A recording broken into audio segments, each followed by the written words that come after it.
qui a intérêt à ce que Marc Brice ne soit plus là? Parce que dans l'opinion, il y a comme... les gens ont l'impression qu'il y a comme un empressement de la fédération. Et les gens se disent, mais pourquoi rapidement il faut prendre acte? Pourquoi ne pas attendre? Qu'est-ce qui se passe? Est-ce que ce n'est pas un départ souhaité à la Fédération camerounaise de football? Quel est votre avis sur la question? Alors, Cyril, vous savez, je suis un homme de vérité. Et j'aime dire la vérité, même si elle peut, n'est-ce pas, blesser et frustrer quelques personnes. La question que vous me posez, c'est une question pertinente. Mais il y a plusieurs choses que mon estimé aîné a dites tout à l'heure qui sont tellement importantes que je ne pourrais me soustraire de l'obligation d'y apporter des réponses, puisque justement c'est à la même question qu'il répondait. Alors, le cas de M. Marc Brice, c'est un cas assez délicat. Et j'invite les Camerounais à beaucoup de vigilance et à beaucoup de sagesse. Alors, il y a plusieurs problèmes juridiques que ça pose. Plusieurs, je dis bien plusieurs. Vous posez la question de savoir qui a intérêt à ce que Marc Brice parte. J'aimerais d'abord rappeler quelques faits en quelques secondes. La Fédération camerounaise de football a été mise en copie.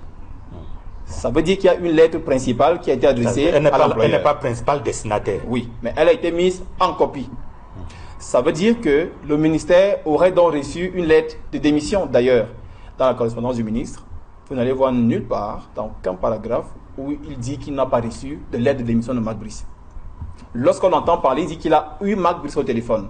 Mais il n'y a pas un endroit, il n'y a aucun paragraphe qui dispose que, ou alors dans lequel le ministre explique qu'il n'a pas reçu, ou alors qu'il a reçu une lettre de démission venant de Marc Brice. Ça pose quand même un problème. Non, mais il le dit quand même dans le courrier du 25, parce qu'il y a eu un échange épistolaire entre ça, c'est juste pour vous... Il ne dit pas, je dis bien...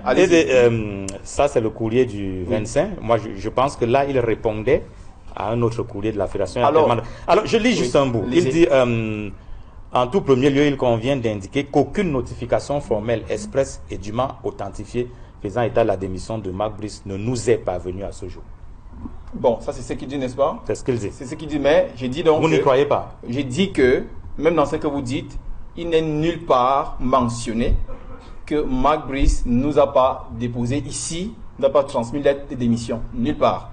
Ce terme-là, je ne veux pas avoir affaire au ministre parce qu'on n'a pas un problème de personne. C'est une institution. Je dis qu'il est très politisé. Alors, voici ce qu'il faut retenir. Nous avons ce qu'on appelle l'endroit des antécédents.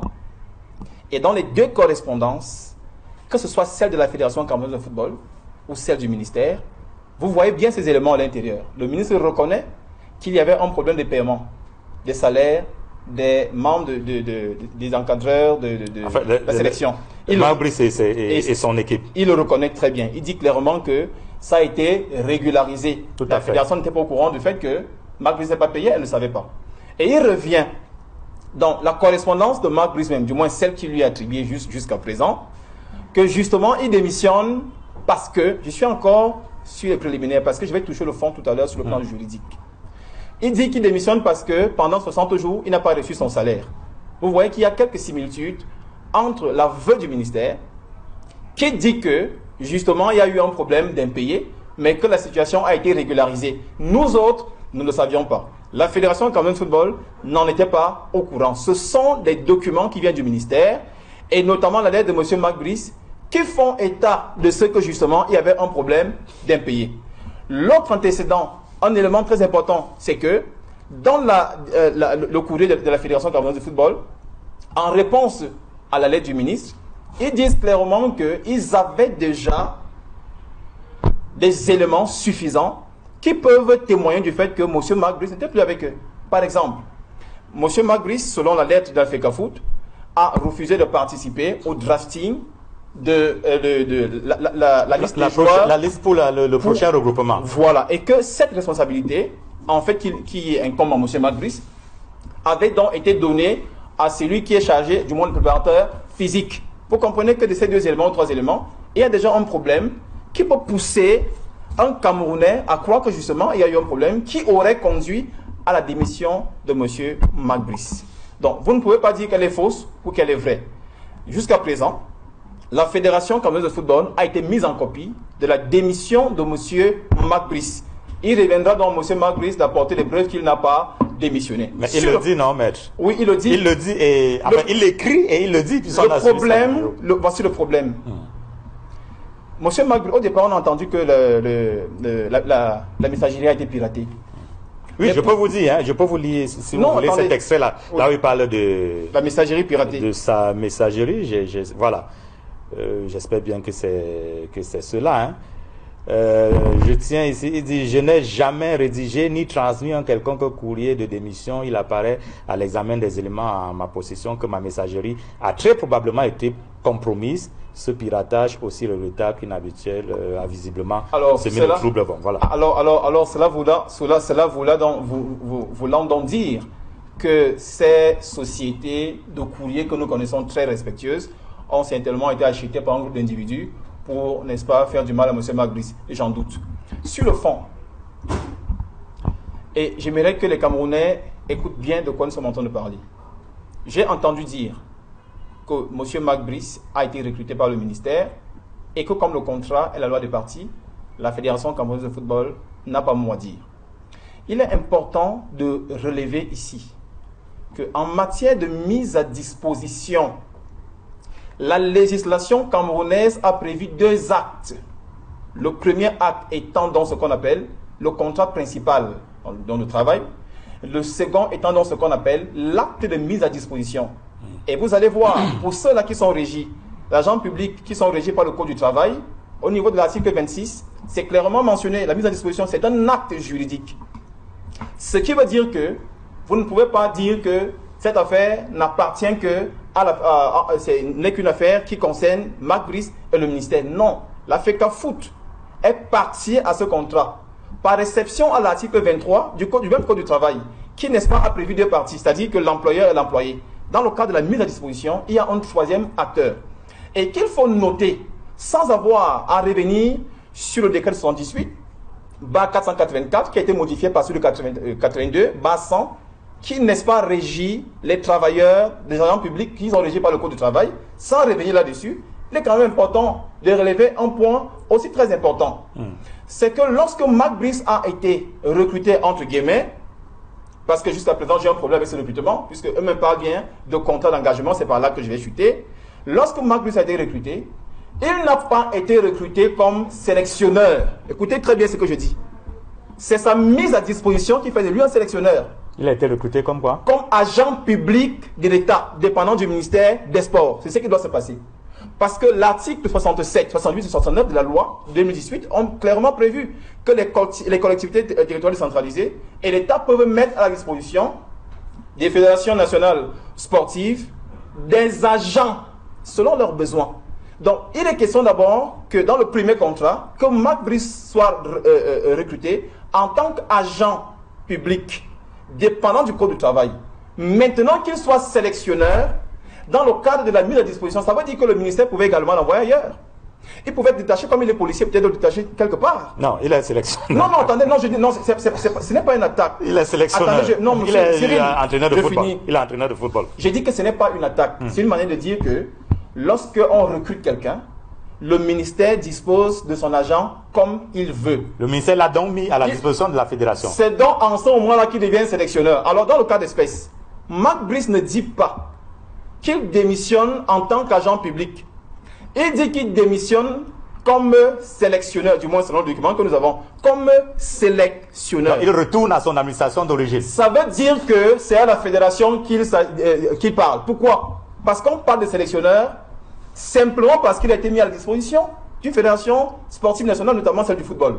Mais avant ça, Marc Brice est d'abord agent public relevant du Code du travail. Pour finir, alors, il y a quelque chose qu'il faut également savoir. Ça, je suis en train de répondre à ce que mon aîné disait tout à l'heure. Tout à l'heure, il a dit beaucoup de choses. Il a dit que M. Marc Brice, bon, du moins, il faudrait que la Fédération camerounaise de football se charge du football. Si tant est qu'elle veut ainsi de suite. être, en tout cas, celui qui recrute les il maintient que M. Marc Brice est sélectionneur. Alors, moi, je vais dire ceci. Jusqu'à présent, M. Marc Brice est lié par un contrat d'engagement. il n'est pas encore lié par un contrat de travail en bonne et due forme. Je pense bien que parce que le ministre est un juriste chevronné, il a bien compris que les articles 1 et les articles 5 du décret de 78/484, qui a été modifié en 82 par le décret de 82/100, dans les articles 1 et 5, dispose clairement qu'on ne peut pas, un étranger ne saurait occuper un poste public au Cameroun, pas fonction publique, un poste public s'il y a des Camerounais qui répondent aux mêmes critères. Voilà certainement pourquoi. Mais les sélectionneurs le recrutement, expatriés au Cameroun, ça ne commence pas avec Marc Brice. Hein? Alors, je ne dis pas le contraire. Je vais dire quand même, parce que j'ai entendu des gens dire qu'il y a la Lex FIFA. Mais quand vous prenez l'article 1, alinéa 4 du règlement du statut du joueur de la FIFA, qu'est-ce qu'il dit?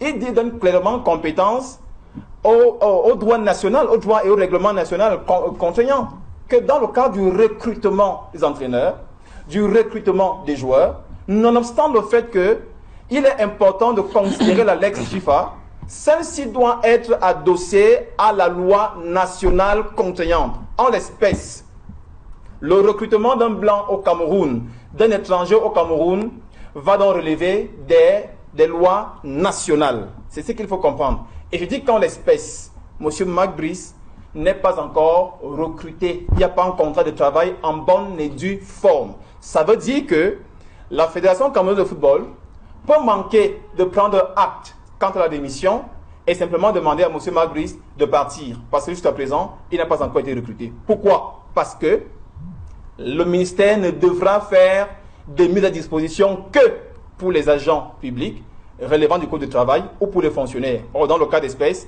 M. Marc Brice ne correspond à aucune des catégories. D'accord. Alors, vous avez soutenu tout à l'heure, et d'ailleurs, je crois qu'il y a l'un des courriers qui le rappelle, que Marc Brice n'ayant pas souscrit à l'idée de déposer la liste des joueurs qui vont être convoqués pour le prochain regroupement, cette tâche a été finalement dévolue au préparateur physique Christophe Manouvier. Mais ma question, c'est, sur ce document, c'est le staff consensuel auquel n'adhère pas Christian, mais c'est le staff consensuel. Il est signé le 1er octobre 2024, co-signé d'ailleurs par le président de la Fédération Samuel Eto'o et le ministre des Sports Narcisse Molekombi. L'entraîneur, c'est Marc Brice. L'assistant, Joachim Mununga. Il y a Gianni Luxuri qui est l'analyste vidéo. Les superviseurs François Mambiik, Achou Sipran. Entraîneur adjoint numéro 1, Tungu Pile. Numéro 2, Bagou David. Entraîneur des gardiens, Kamini Idriss, Alioum Bouka, ainsi de suite. Alors, ce que je veux poser comme question, si donc Marc Brice ne peut pas composer une liste, il y a toute une liste de personnes avant d'en arriver à Christophe Manouvier, qui lui est préparateur physique. Il y a des adjoints, ceux soutenus même par la fédération, Tungu Pile, David Pago. Pourquoi on ne leur demande pas de faire la liste? Ok, d'accord. On est allé jusqu'à Manouvier.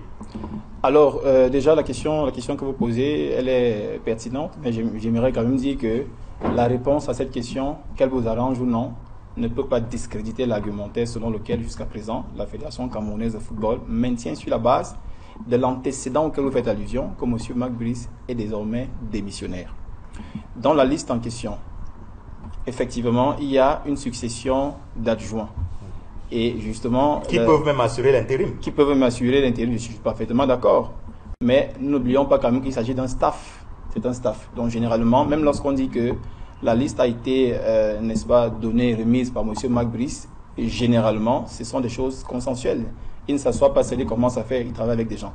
Donc on peut se donner soit l'un, soit l'autre sur la base de l'expérience que les uns les autres. Je ne suis pas footballeur, mais je pense que la fédération qui est en charge a des raisons valables qui l'ont, n'est-ce pas, amené à demander, à donner cette tâche-là au préparateur physique. Et je redis, ceci n'enlève rien, et absolument rien, à l'antécédent qui fait le fondement, du moins l'un des fondements de la démission de M. Marc Brice, selon la lettre que la Fédération camerounaise de football a reçue. Alors je vais dire ceci. Je vais dire, pour moi, c'est un débat. Et je dis, c'est un débat sérieux. Jusqu'à présent, ce que les Camerounais doivent retenir, c'est que la Fédération camerounaise de football a pris acte de la démission. Les éléments qui sont convoqués, les arguments qui sont convoqués, notamment sur les codes et autres, ne sont pas des arguments de substance, mais plutôt sont des éléments de forme qui ne peuvent pas constituer, n'est-ce pas, le caractère vicié d'un acte. Pourquoi? Parce que la lettre en question est passée par courrier recommandé. C'est un individu employé d'une structure, d'un courrier sérieux, internationalement reconnu, qui a amené la notification de la copie d'une démission. Ce n'est pas la fédération qui est allée chercher, c'est quelqu'un qui a amené. Et la fédération n'a appelé personne. C'est un courrier qui vient, qui dit voilà, nous avons reçu ceci de M. Marc Brice. Monsieur Marc Brice, voilà la copie de sa démission. Donc, quand c'est passé par ce canal-là, je pense qu'il est assez important de retenir qu'il ne s'agit pas d'une histoire qui a été fabriquée. C'est justement passé par des canaux normaux, des canaux formels, notamment en courrier, une lettre par courrier recommandée. Alors, il y a beaucoup de choses qui se disent, c'est beaucoup de choses qui sont dites tout à l'heure. N'est-ce pas pour... j'ai entendu dire tout à l'heure que la fédération n'a jamais digéré l'article 9 de la convention, ainsi de suite. Alors, il faut comprendre quelque chose, parce que les gens veulent qu'on revienne sur cette...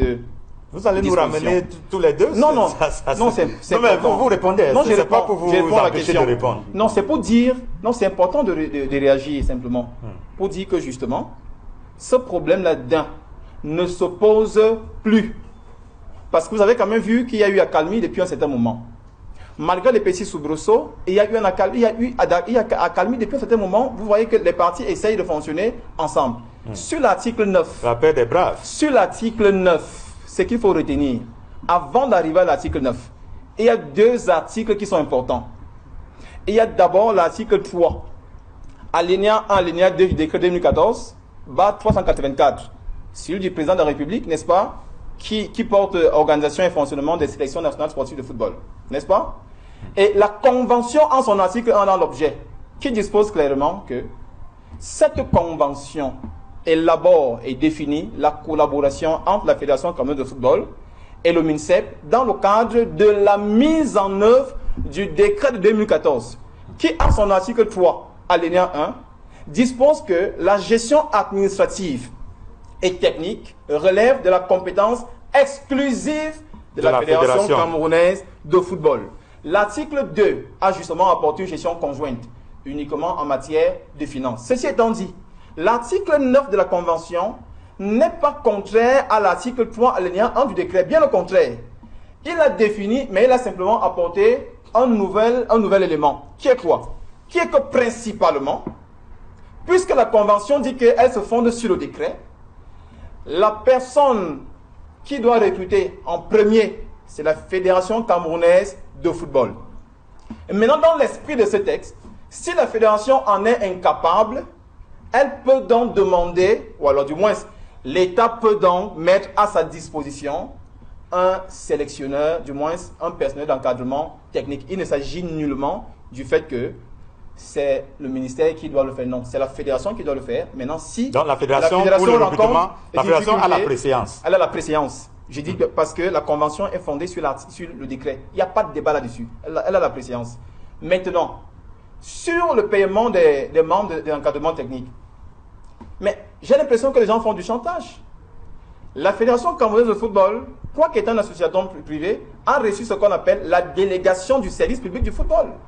Ça veut dire qu'elle gère le football en lieu et place de l'État. Donc l'État a l'obligation, notamment en ce qui concerne les sélections nationales de football, de mettre de l'argent. Ce n'est pas une faveur à la Fédération camerounaise de football, qui elle-même a d'abord, justement, dans l'article 80 à 82 des statuts, n'est-ce pas, des ressources qui lui sont propres. Mais dans le cas d'espèce, dans le cas de la gestion des lions indomptables, des sélections nationales sportives de football, l'État est obligé.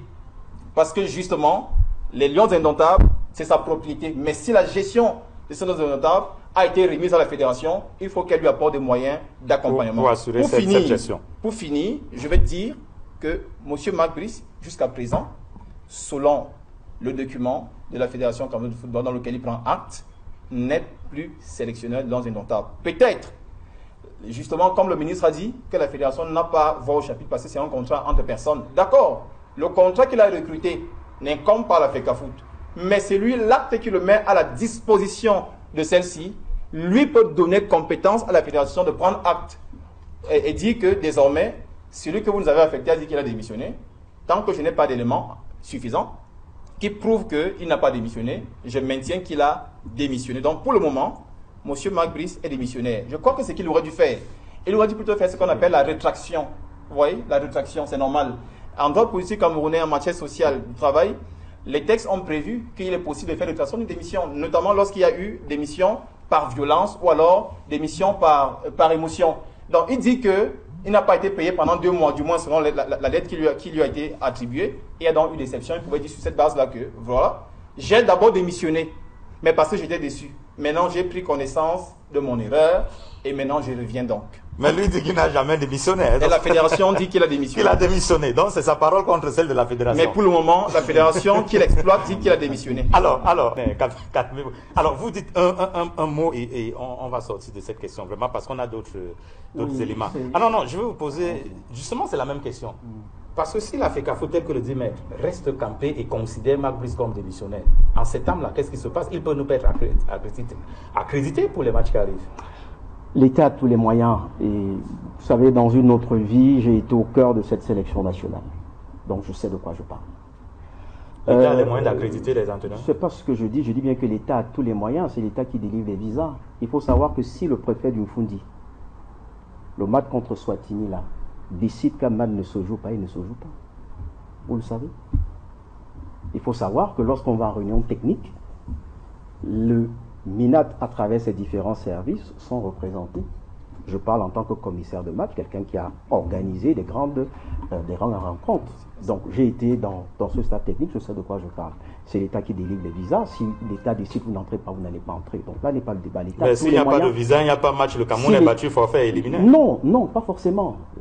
Le forfait est une décision finale qui découle d'une absence. Et une absence peut se justifier. Le débat n'est pas là-bas. Je parle également en tant que membre d'une commission d'homologation. Mais par contre, l'une des préoccupations qui était la tienne, et vous comprenez pourquoi est-ce que ici on veut imposer ce débat auprès de l'opinion. Quel est le délai raisonnable, notamment en ce qui concerne les matchs FIFA, parce qu'il faut faire le distinguo entre les matchs FIFA et les matchs CAF.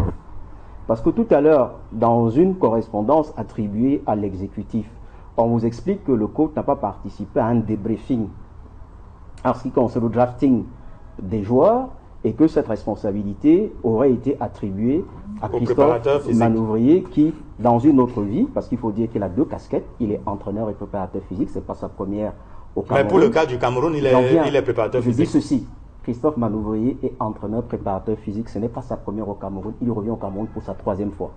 Déjà en 2011 avec Denis Lavagne, en 2017 au Gabon et voici sa 3e. Ce n'est pas possible. Pourquoi ce n'est pas possible? Parce qu'il y a 2 mécanismes pour transmettre une liste.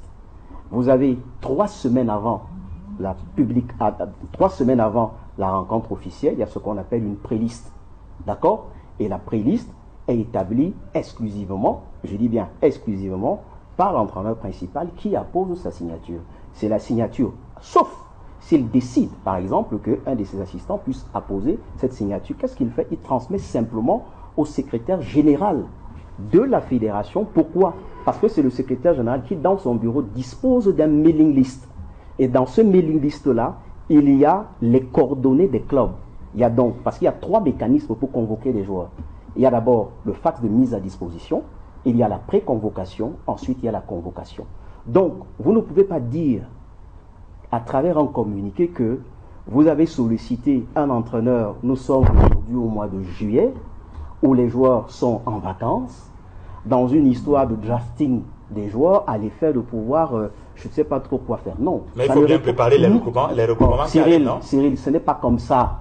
Je vous expliquais la procédure. Ce n'est pas comme ça. Permettons, 100% foot est une émission sérieuse.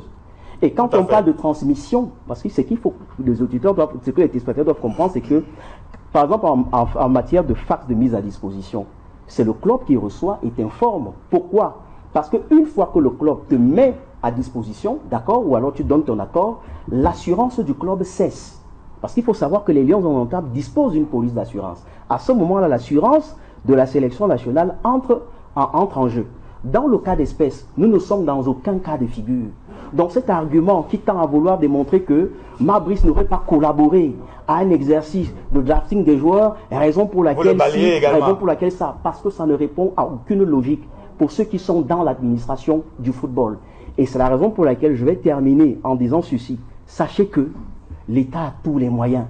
Vous comprenez ce que je dis? Par exemple, nous avons Swatini qui est là. Si le gouvernement de la République, par une simple note là, décide que la sélection de Swatini n'entre pas, elle ne va pas entrer. La FIFA ne déroge pas là-dessus. Ça, c'est clair.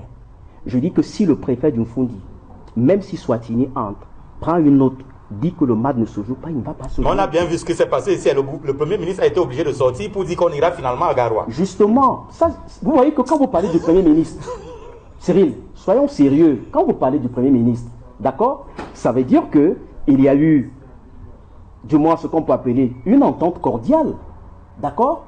Et à cette entente cordiale, des partis ont décidé de se mettre ensemble à l'effet de soulager une procédure. Mais je vous explique le mécanisme. Sur cette question, je ne fais pas de débat avec quelqu'un. D'accord, vous l'avez dit. Comme l'État. Ça laisse croire qu'il y a un groupuscule dans le gouvernement, dans l'État central, qui est contre la Fédération camerounaise de football et qui n'attend qu'une erreur pour frapper. Et moi, je dis non. Le préfet peut prendre des décisions dans le cadre des prérogatives qui lui sont reconnues par la loi. Ça veut dire que si le préfet prend un arrêt qui est contraire au texte, un arrêt qui n'est pas motivé, celui-là est susceptible d'annulation. Voilà ce que je voulais dire. Enfin, je voulais dire que, quel que soit ce qu'on va dire, les preuves sont tangibles. L'entraîneur préparateur physique a effectivement remis une liste de joueurs à la Fédération camerounaise de football.